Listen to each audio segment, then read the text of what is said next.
Mr. Chittenden, you must often get things like that in your shop, said Mr. Dillard, pointing with his stick to the doll's house in the window.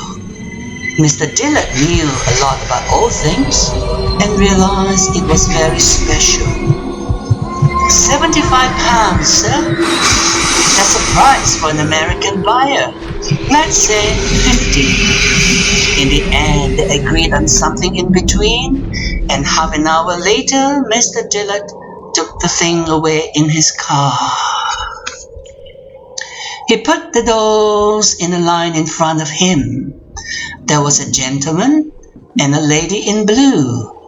He was in a suit and she in a fine dress. There were 2 children, a boy and a girl, together with a cook, a nurse, a servant, a coach driver, and 3 stable boys.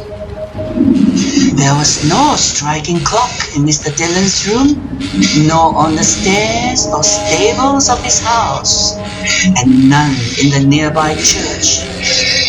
But it was a clock striking that woke Mr. Dillon from a pleasant sleep at 1 in the morning.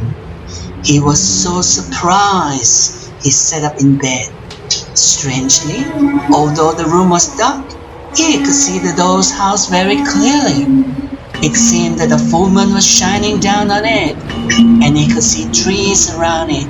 Behind the chapel and the stable, it seemed, too, that he could smell the autumn smell of a cool September night. "You want to show me something," he said to himself. The rooms in the doll's house were lit. One on the ground floor to the right of the door, and one upstairs on the left. The first room was brightly lit, the second not so brightly, and he could see everything that was happening inside those rooms. Once the gentleman got up, opened the window, put his head out, and put his hand to his ear. Then he went from the window and from the room, and the woman was left standing alone there, holding a candle.